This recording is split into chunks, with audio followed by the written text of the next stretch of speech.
It's a great pleasure to welcome Colm to the lectern. Long-standing members of the Society will be very familiar with Colm's work, but for newer members, he's retired from the post in University Lifelong Learning. Colm was active in archaeology and landscape history projects in Northumberland and in the county of Donegal in the Irish Republic through his work with the Venetian Studies Group. This group is a spin-off from the time when he headed the archaeology and history program for the Centre of Lifelong Learning. Colm's core interests are in the Kingdom of Northumbria in the early medieval period, and this derives from his involvement in settlement excavations at Thurlings and New Berwick in the 1980s, and from studies he initiated on Yevering in the noughties. More recently, his focus has been on monastic precincts in Ireland and on the landholdings of the Lindisfarne Monastery and its successors. Colm's study of the Cospatric landholdings extends this line of inquiry into the secular sphere. Currently, he's co-writing with Mike Adams a book on Northumbria from 367 to AD 867 to be published by Berlin.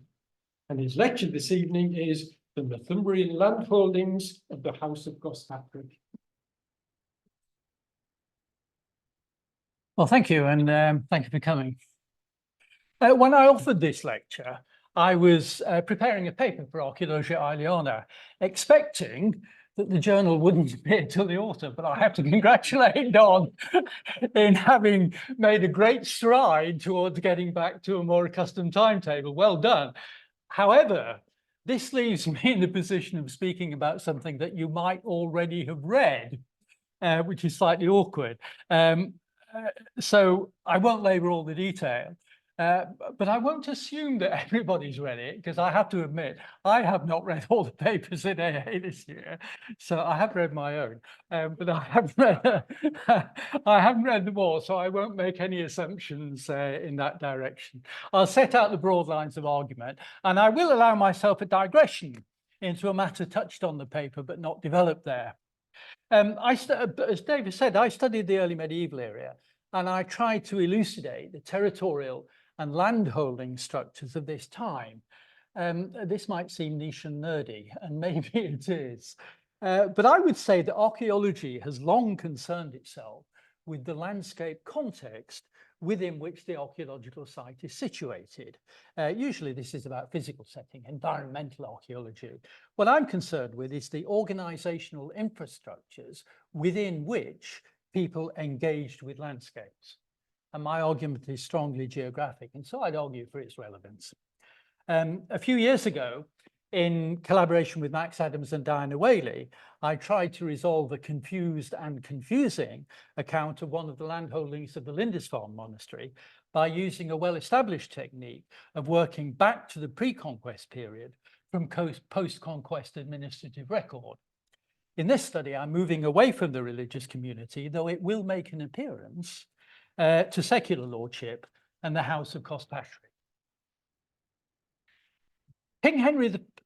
Oh, sorry, hang on, let's get the technology together. Hang on, how we got this worked half an hour ago? Huh?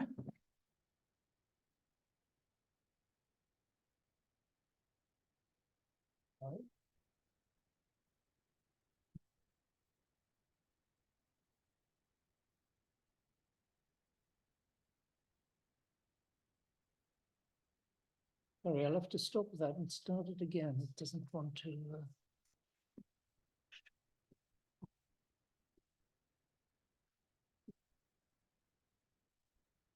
So did you do the forward arrow on that? Yes. Yeah. Okay. No, works. Okay. King Henry I of England, 1100 to 1135, was tapping into deep roots when he appointed Cospatric II, son of Cospatric I, to a sergeantcy centred at Beanley, with a grant of lands to support the office. The family was well connected on both sides of the Anglo-Scottish border. Cospatric I, on his father's side, was related to the kings of Scots. He was first cousin to Malcolm III, king during his active career. Through his mother, he descended from the Wessex king Ethelred the Unready and from Uchred, Earl of Northumbria. He was not, however, in the main line of succession of this earldom that had ruled from Bamborough, for his grandmother, Elfgifu, was Uchtred's third wife. William the Conqueror had appointed Cospatric I Earl of Northumbria in 1067, but his position seems to have been on sufferance. For William, after taking Malcolm's submission at Abernethy in 1072, deprived Cospatric of the earldom. He withdrew to Scotland, where Malcolm granted him a lordship in Dunbar. There is no record of the lands Cospatric I held in Northumberland before 1072, but I shall make a suggestion on that. Cospatric I is known to have had 3 sons and 4 daughters. The identity of his wife or wives is not known. His son Cospatric II succeeded to the Scottish lands and lordships, and in England he gained the Beanley Sergeantry and the lands allocated to it. These in turn he passed on to his descendants. This is the beginning in recorded history of the House of Cospatric landholdings in Northumberland, and the beginnings of a prominent cross-border lordship. Dunbar was the principal seat of the Cospatrics, and the Scottish lands their principal assets. The Northumberland estates were outliers, and this has a bearing on their tenurial history. For none were held in demesne of the main lord, but were mostly managed by subimputation for the services and rents they could command. Some supported a junior branch of the family, some served as a marriage dowry, others were held by outsiders. The sergeant in its lands passed through 8 generations of the family until Patrick, 5th of that name, threw in his lot with David II of Scotland against Edward III of England. Thereupon, Edward deprived him of his Northumbrian lands and granted them to Henry Percy, Lord of Alnwick, in 1335. This was the end of the family as Northumbrian office holders and landholders. My aim is twofold. First, to look at the Northumberland landholdings and their geography and tenurial structure, and to trace their evolution over the 200 years of Cospatric lordship. Then second, I wish to consider whether Henry I assembled a completely new landholding for Cospatric and the Beanley Sergeantry, and this I think is generally supposed, or whether he drew on lands previously held in the family. Now, in Northumberland, we are extremely well served for information on medieval landholding. And this is thanks to the formidable scholarship, first of the Reverend John Hodgson, and then of the authors of the 15 volumes of the county history. And the more I work with these, the more I am in awe of these writers. So for my part 1, there's nothing I can bring to the party, which is actually new information, not contained in the county histories. However, these works are arranged township by township within ecclesiastical parishes, and this makes it very difficult to take an overall view of the landholdings of any particular barony or other lordship. These historians didn't get geography. They didn't much draw maps. In fact, I know of nobody, even now, who has ever presented a map such as this. It shows all the top-level landholdings mapped by township and lordship. The things we all did during the COVID restrictions. This took a lot of time. It looks like a dog's breakfast, doesn't it? But I suspect it's not chaotic. And one of the things I'm trying to do is to see if there is some rationale or some rationales behind all of this. And I'll refer again later to a part of this map. These landholdings weren't static in time. So here's something I can do with the Cospatric lands that hasn't been done before, and that is to trace the evolution of the estate as a whole. Now, Lucky's with me on this because I can map the landholdings from 4 medieval documents at 3 points in time, near the beginning, halfway through, and at the end. My sources are these. 1. Henry I's original charter hasn't survived. Our evidence comes from a charter of confirmation issued by Stephen, king during the anarchy after King Henry's death, as transcribed into the Percy Cartulary. 2. There are 2 documents issued close together in time, 1242 and 1247. In effect, they form a single point of reference. The first is the record made when Henry III wanted to raise money for a war in Gascony, and he sent people out to poke their noses into the business of the barons. The second is an inquiry he set up to find out what alienations had been made from the Beanley Sergeantry. 3. Then at the end, in 1335, Edward III confiscated the Beanley estates and re-granted it with the homage and service of all those holding land under Patrick to Henry Percy. The document giving effect to this was transcribed into the Percy Cartulary. And so to the mapping, and I'm doing this in brief summary. First of all, the foundation grant. It's a geographically fragmented estate of 23 villas in 5 blocks of land of various sizes, scattered over 40 kilometres from the edge of the Cheviots in the northwest to the River Wansbeck tributaries of Hartburn and Font in the southeast. And we can take villa of the medieval Latin to be broadly equivalent in most cases to the township of the post-medieval period. It's also a composite estate in that it's built up from a set of pre-existing landholdings. And these are as follows. 1, the lands of Cospatric's uncle Edmund, and these are the ones that are purple on the map. The names of the villas aren't specified in the confirmation charter, but we can deduce from other listings that these were Edlingham and Leamington, adjacent villas around one of the south bank tributaries of the River Alne, and Shipley, 3.5 kilometres further northeast on the north side of the Alne. 2, the lands of Winnock, who was known as the Hunter, and that's the rusty red colour in the map. Beanley, Brandon, Branton, Hareup, Hedgley and Titlington, quite poetic, isn't it? A block of 6 villas around both sides of the River Breamish after it has emerged out of the Ingram Valley and reaching southeast towards, but not as far as the River Alne.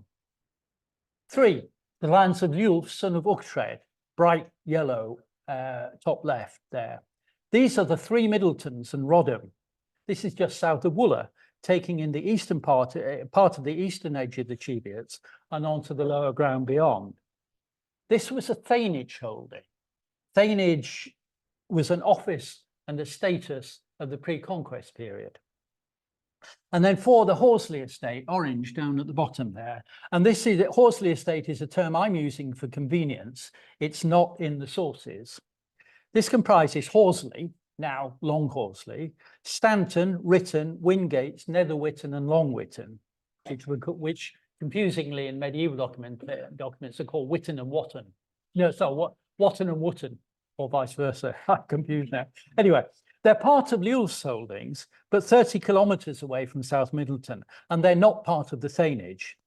They form a single block of land between the south bank of the River Coquet down to the north bank of the Hartburn. Stanton had as a subsidiary the Villa of Learchild, a small unit on the west edge of Edlingham and Leamington. That's number 17 on the map. This was a large landholding, but it wasn't a barony held by military service. It was a sergeantry with Beanley at its centre. That is an estate granted to one who carried out special duties for the king.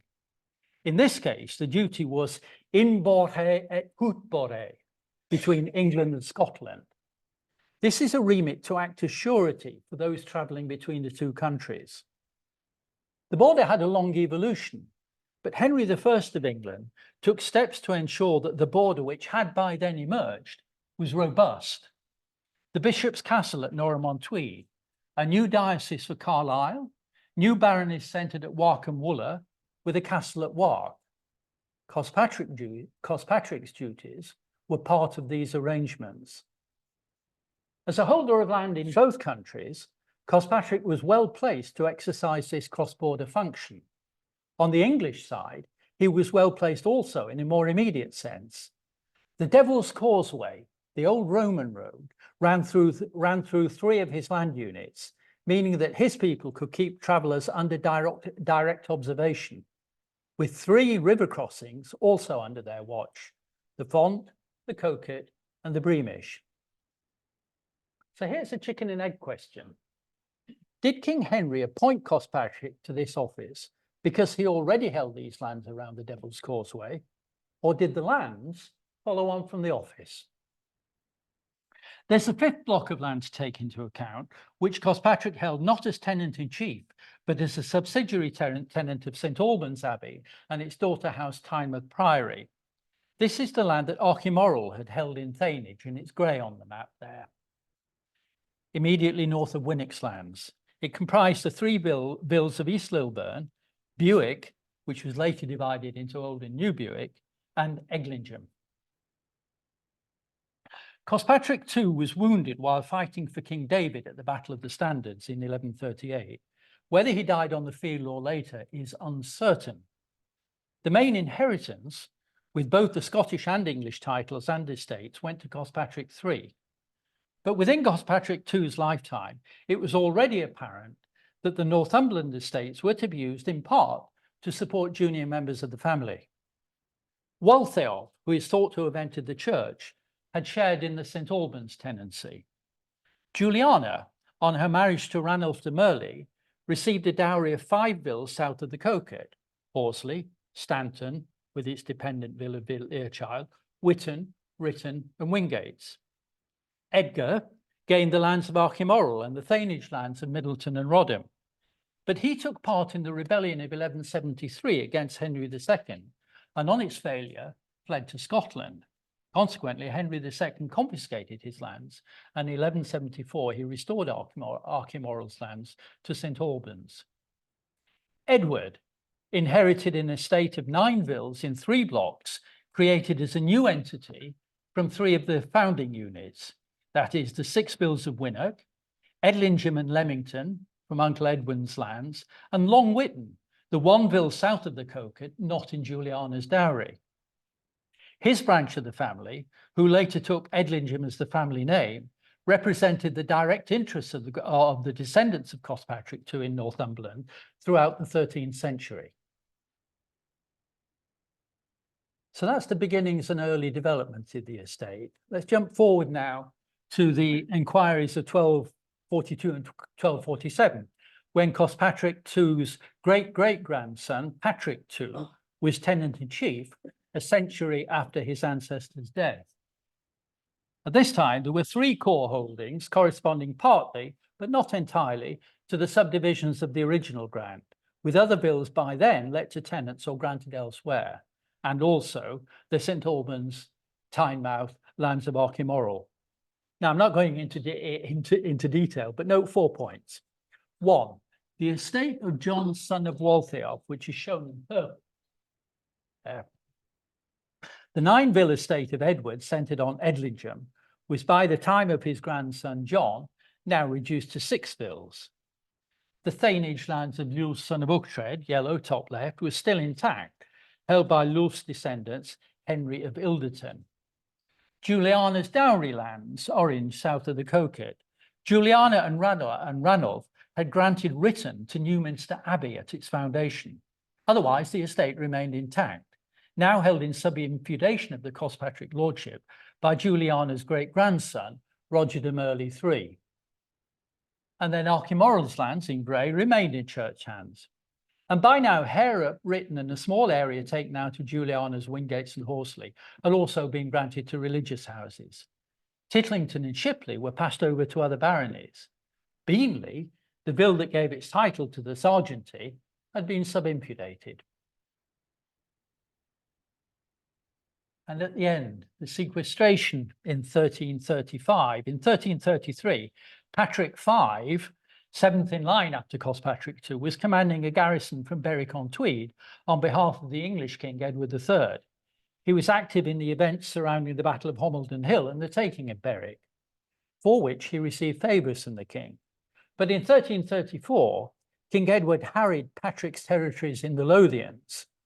Patrick then renounced his fealty to Edward and threw in his lot with the Scottish king.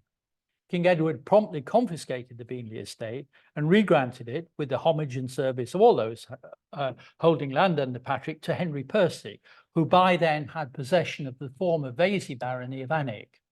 Thus, some 200 years after King Henry's grant, the House of Cospatric's status as tenants-in-chief in Northumberland came to an end. Notice the number of people, as listed on the right-hand side there, the number of people named as paying homage to Henry Percy for their tenancies.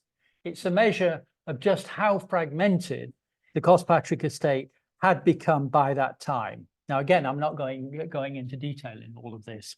The main Edlingham family estate, which had come down from Edward, had effectively disappeared by 1296, when his great-great-grandson, Sir Walter of Edlingham, leased out his demesne lands of Edlingham and Hedgley.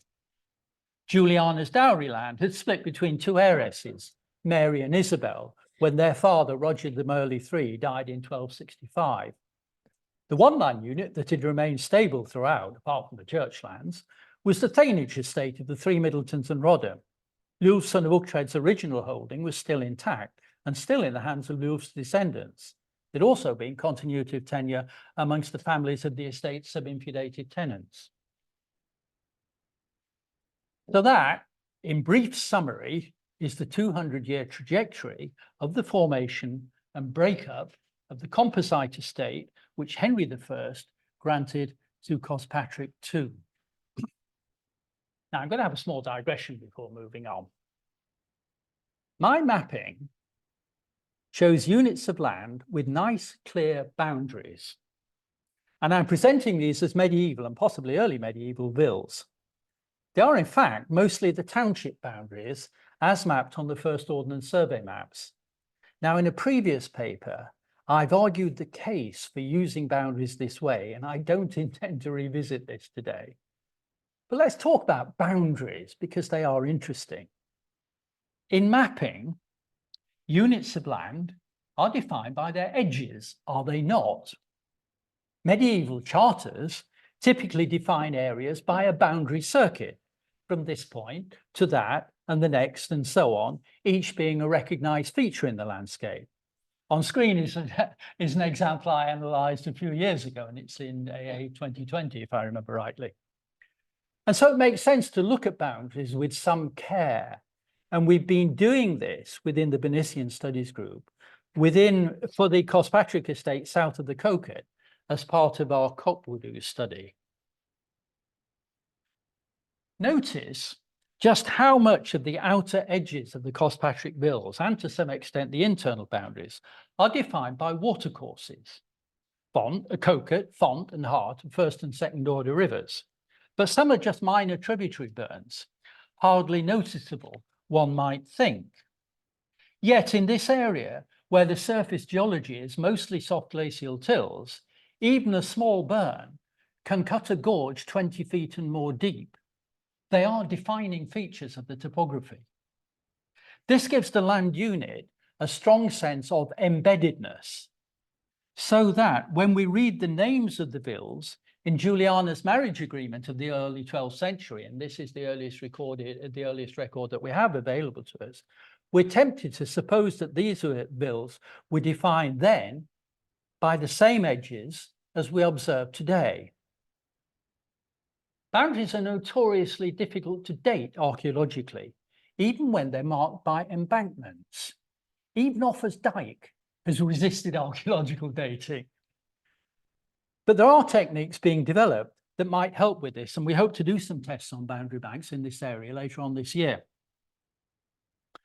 The southern edge of the Cospatric lands catches our attention as being part of a boundary that we've identified running east-west for some 30 kilometres.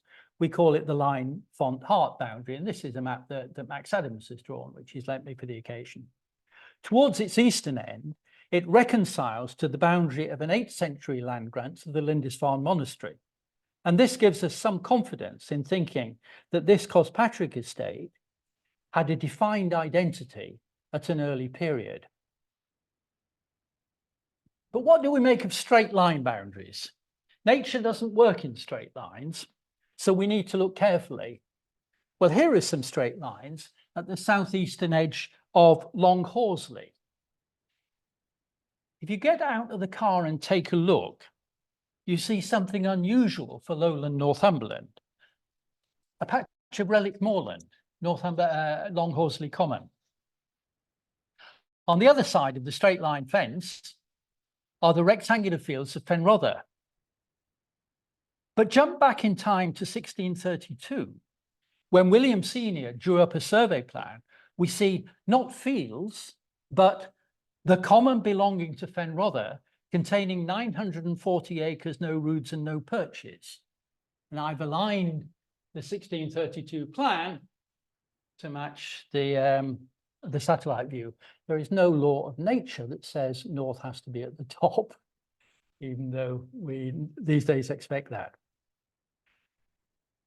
The small hamlet of Fenrother, with its fields, 2 open fields by then enclosed, is on lower ground to the east. And again, I've put north at the top here. But here we also have Fenrother East Common, containing 128 acres, 3 roods and no perches. And this common joins on to Titlington Common, containing 375 acres, no roods and no perches, and the common called Ursden Common, containing 461 acres, 2 roods and 10 perches. There's an awful lot of common here. Let's bring together the set of William Senior plans to see, just look at how much dark green there is on these plans. This is all the common land as it survived in 1632.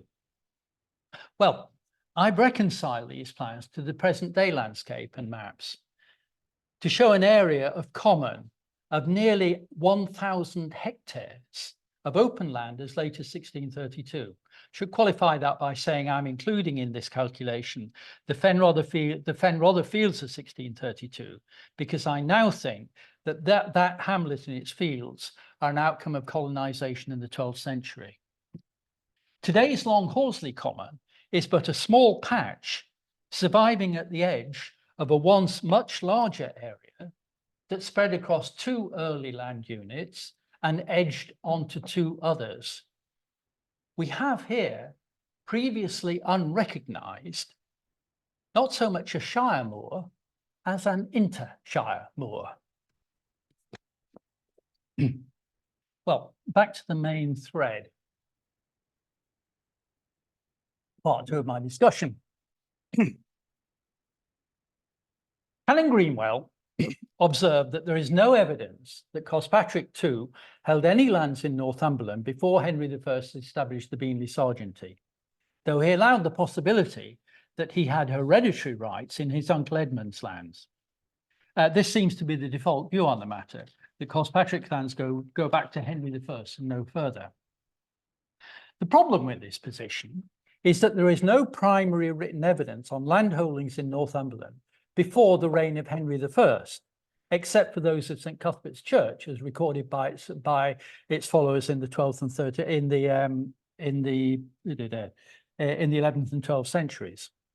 And so the absence of evidence is not a reliable guide to the position before 1100. Cospatric's descent from the Earls of Northumbria of the pre-conquest period must at least invite these questions. 1. Was Henry I in fact restoring to him ancestral lands, which his father had held and lost when deprived of the earldom in 1072? 2. How come his father gained the lordship of Dunbar? 3. Was there any rationale to that particular dispersed set of lands that Henry I granted in Northumberland? Let's look first at Cospatric I. In 1091, William Rufus restored to Malcolm III, King of Scots, 12 bills in England, which William I had granted to him, but which he had by now lost. This needs unpicking.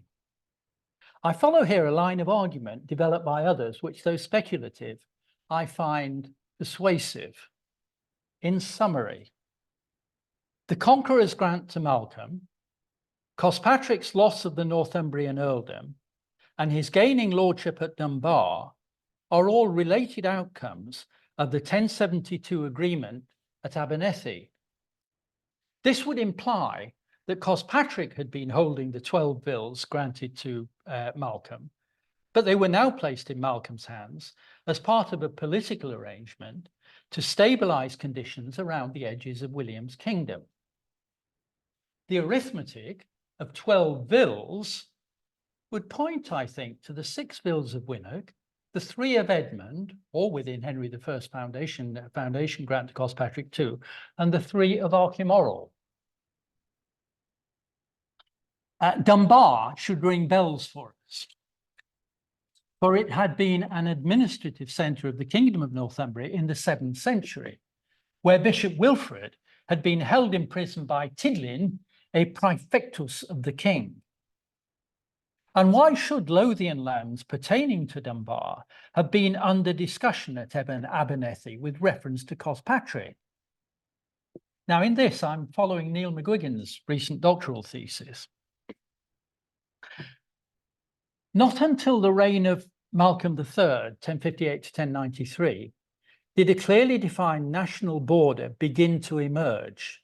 In the 10th and 11th centuries, the writ of the kings of Scots did not extend south much beyond the Forth. The interface between Scots and Northumbrian interests was around the River Esk and the future boundary between Mid Lothian and East Lothian and the line of Deer Street.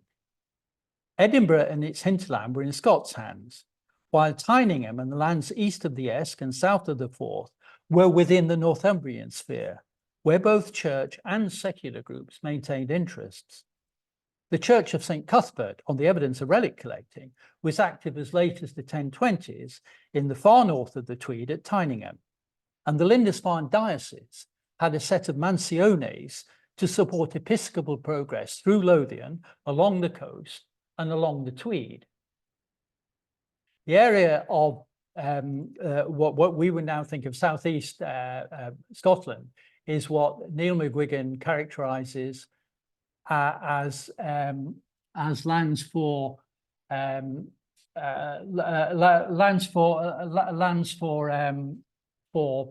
sorry, I've not written this down. I've just lost the word he's used. Predatory lands, lands in which he took opportunistic raiding. The picture then from the 10th century is of a Northumbrian polity with a set of core territories, perhaps from Elbottle or Dunbar, down to Warkworth and the River Coquet. Thus, in Dunbar, Cospatric I entered into an estate with deep links into the past of the Kingdom of Northumbria and the later Bamborough-centred earldom. It may be that Malcolm III was restoring to him lands once in the holdings of his family, but lost in troubled times, as Elsa Hamilton has suggested. If this is so, his claim on the lands would be by his descent from Uchtred, Earl of Northumbria, 969 to 1017. But why the inheritance should have reverted to Cospatric, a grandson of Uchtred's third marriage, and not through his first or second marriage, may be down to his kindred in the paternal line with Malcolm III. Well, to turn to the Northumbrian lands.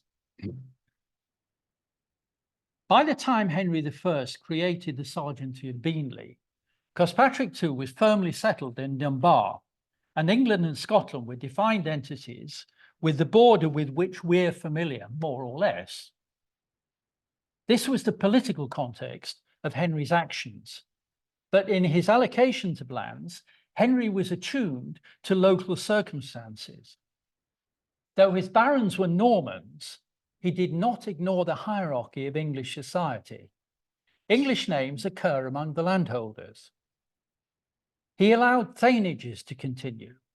A 3-vill unit of Halton, Clarewood and Great Whittington at the south end of Devil's Causeway was held by a certain Waltheof in the middle of the 12th century, and at Heppel, where the same name occurred in the thanage family there. He established single-vill baronies at Dilston as a pension for Alaric of Corbridge, who had acted as King's Reeve between the Tyne and the Coquet, and at Bradford for Aldred, Reeve between Coquet and Tweed. Odard of Bamborough, who succeeded his father Leigulf in the role of sheriff in Northumberland, had an estate centred on Embleton.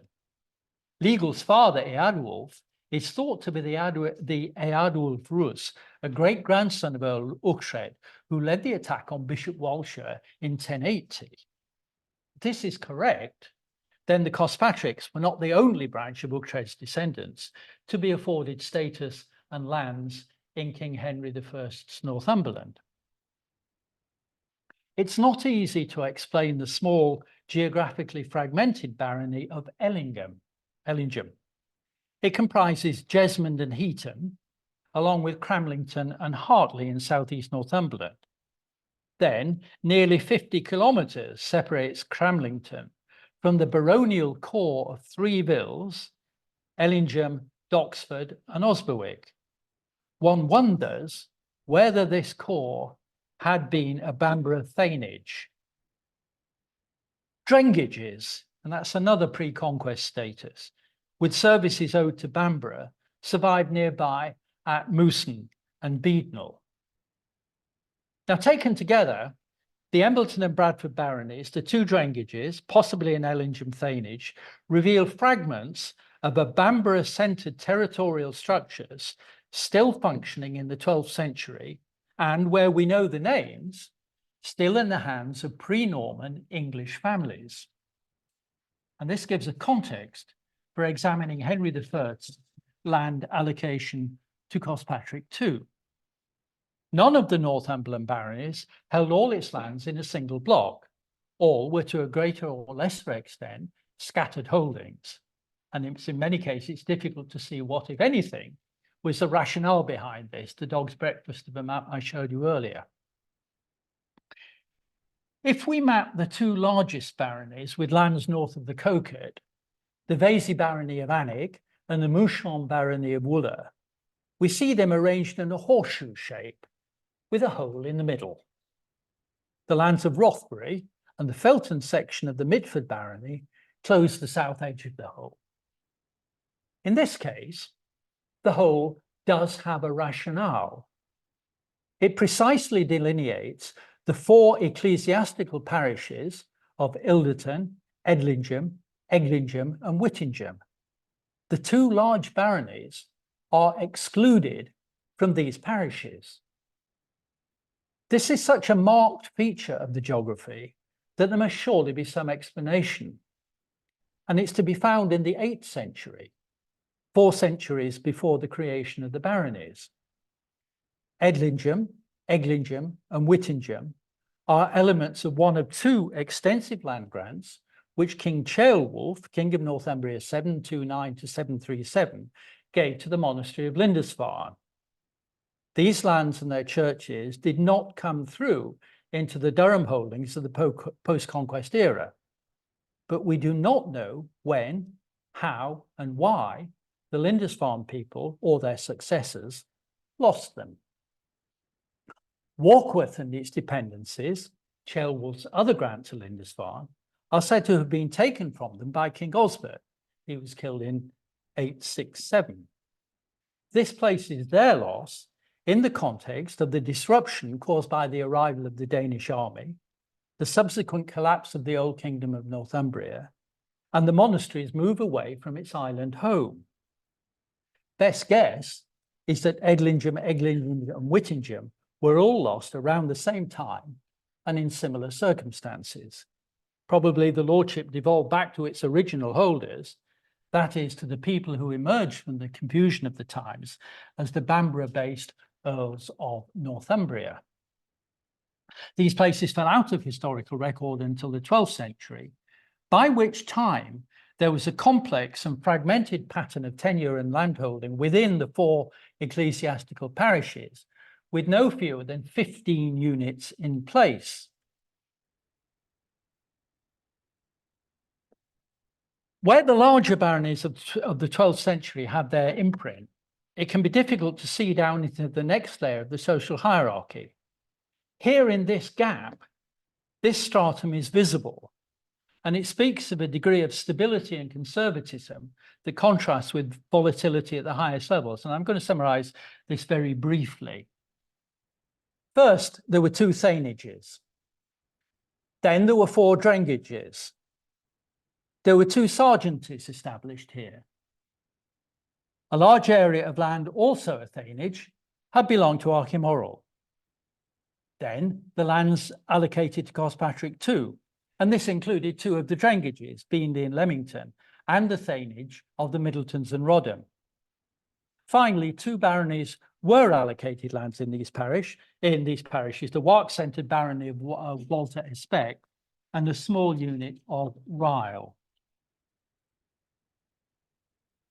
In the case of Edlingham, Canon Greenwell did acknowledge the possibility that the House of Cospatric might have had an earlier connection than that given by Henry I. His argument was to place Eadwulf, after whom Edlingham was named, within the family holdings of the earldom in Bamborough, who claimed royal descent and who retained the name of Eadwulf in the family down the generations. The House of Cospatric, he suggested, was related to the family descended from Eadwulf.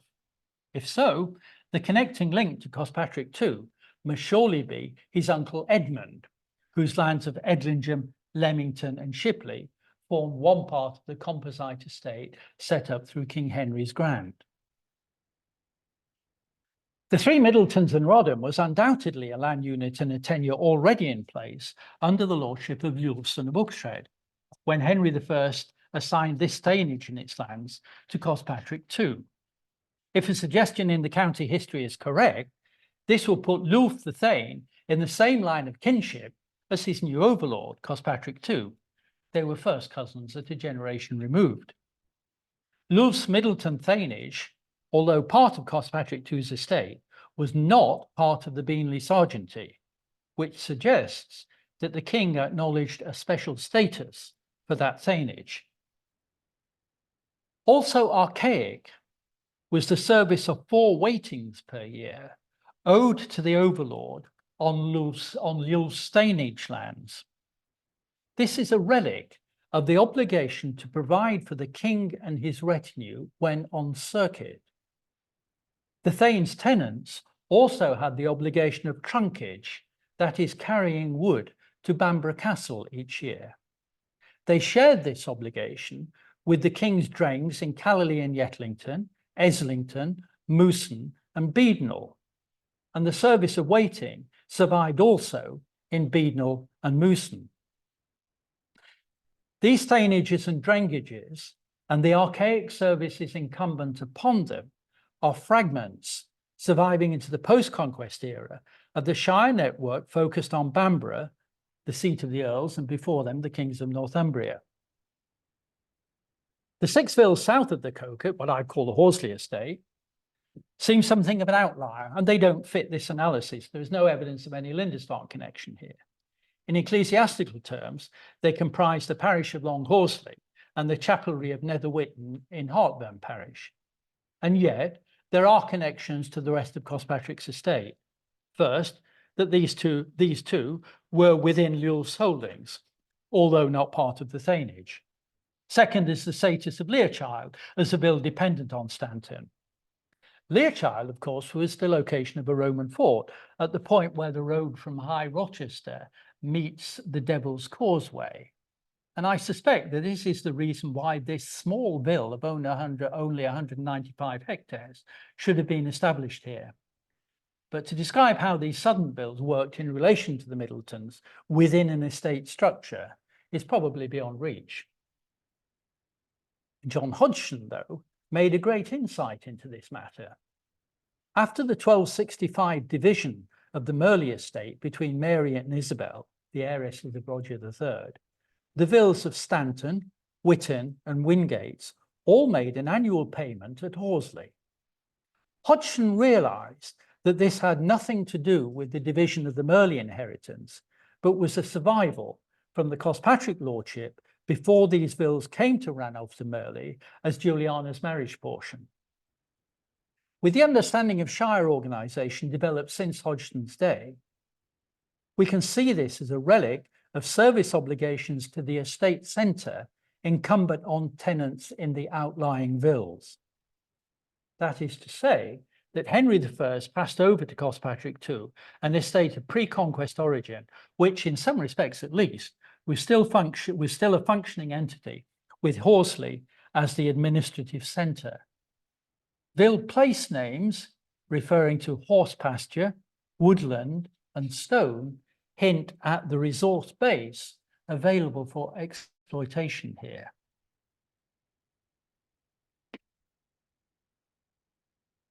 So to come then to a conclusion, we now have a possible model with the transmission of these lands and lordships from the 8th century to the 12th along the following lines. In the 8th century, St Cuthbert's Monastery of Lindisfarne received an endowment of lands from King Ceolwulf in the outer edges of the royal demesne centred on Bamborough. In the mid-9th century, in circumstances we see only in blurred outline, Cuthbert's people lost this lordship and withdrew from pastoral duties. Thereafter, this territory is lost to historical record until the 12th century. It is likely that the Lindisfarne lordship reverted back to their overlords, the Earls of Bamborough. By 1070, these former Lindisfarne lands were in the hands of Cospatric I, a descendant of Earl Uchtred, until in 1072 they were transferred for political reasons to his cousin Malcolm III, King of Scots. After Mowbray's rebellion of 1095, the earldom and its lands were forfeit to the English king and placed under the administration of his sheriff. Thus, the lands of these three parishes came to Henry I, along with Bamborough, Rothbury, Corbridge, and Newburn. Henry was circumspect in his treatment of the former Lindisfarne lands, where a thainage and drainages were still operating within a Bamborough-centred service nexus, as was the Middleton thainage. He allowed these thainages and drainages to continue, imposing no intermediate lordship on them, and via a grant from his Queen Matilda, he placed the thainage lands of Archimorrel in church hands. He drew on these lands to support sergeanties whose holders exercised functions on his behalf, and when he needed a grand sergeanty, as it's sometimes called, to manage cross-border matters, he turned to Cospatric II, a man whose ancestry linked him to both the old earldom of Northumbria and the King of Scots, and who already held a lordship and lands based on the former Northumbrian centre of Dunbar.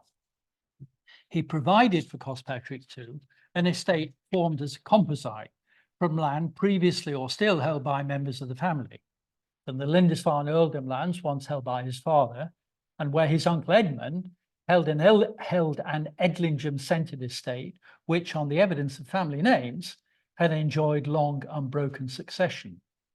From a thainage held by his cousin Lulf, where he became Lulf's overlord, and from a still functioning estate in the former border march south of the Coquet, also in Lulf's holdings. Geoffrey Barrow once commented, "It is probable that most of the baronies of Northumberland were created out of lands formerly held in thainage, but it is only rarely that evidence of the change survives. Our clearest window onto the landholdings in Northumberland before the imprint of Henry I's barons has been the lands of St Cuthbert, as recorded by his followers in the 11th and 12th centuries.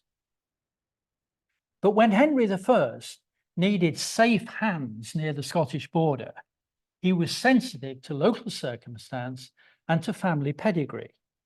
And so he turned to a descendant of Earl Uchtred, and he trod lightly in the disposition of lands, keeping his barons at a distance and respecting tenurial structures already in place. He has kept open for us a small window onto the lands of the Earls of Northumbria." Thank you.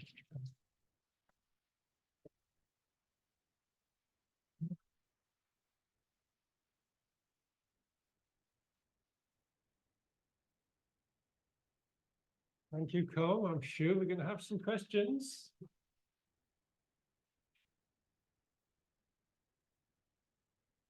Well, I can start with one. You've talked about the continuity between the Anglo-Saxon period and the 12th century. How does your research view the harrowing of the North?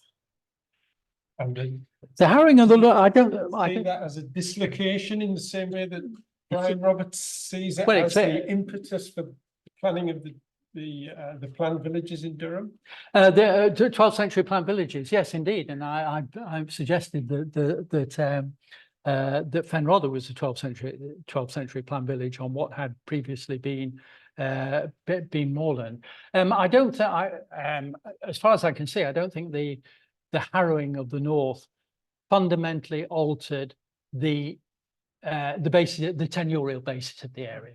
They may have trashed the crops, they may have killed a load of people and what have you, but the essential organizational structural underpinning was still there, I think. That's how I'd see it.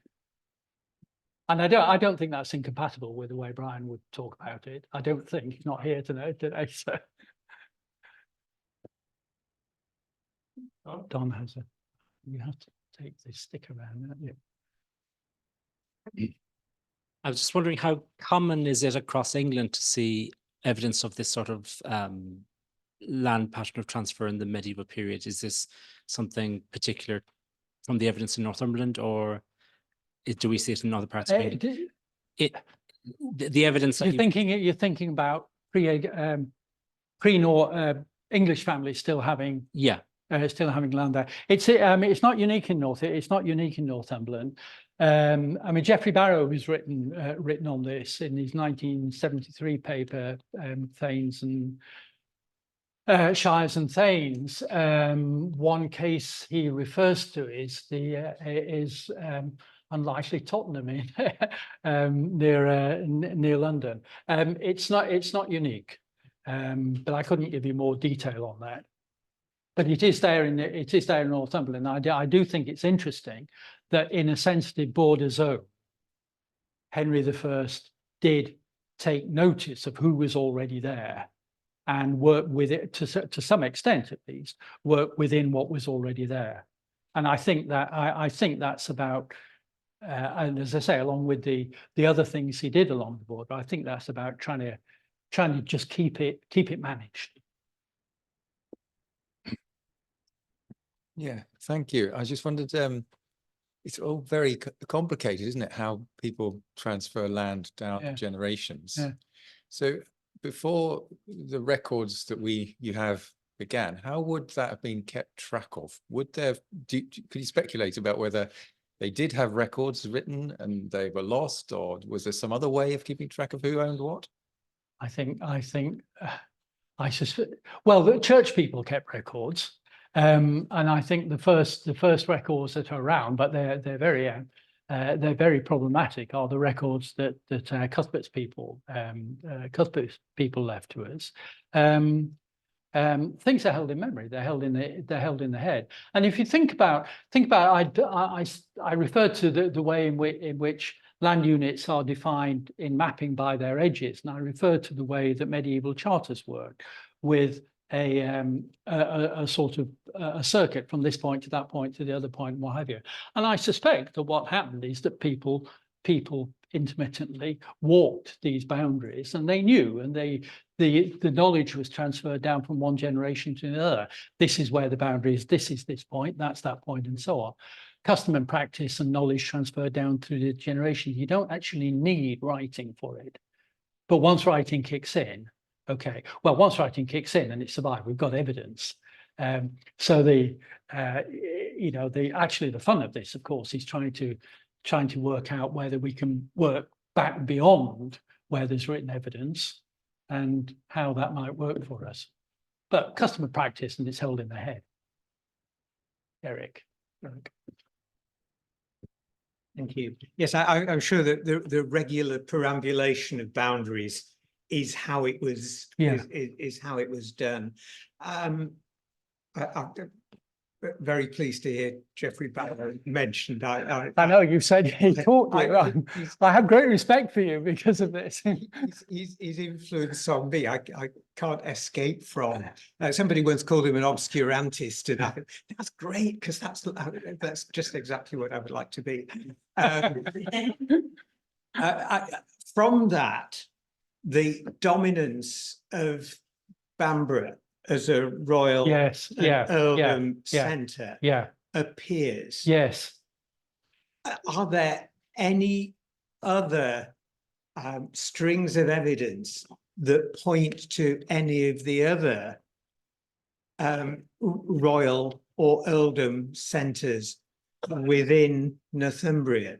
So there's an estate that points to Banbury. Yeah, yeah. Are there any other estates that point to other centres? Well, those, those places that came to Henry I after the Mowbray's Rebellion that I mentioned, why were they in, I mean, Mowbray had been appointed to the earldom, hadn't he? Why were they in Mowbray's hands when he was appointed to the earldom? Answer, because I think that's part of your answer.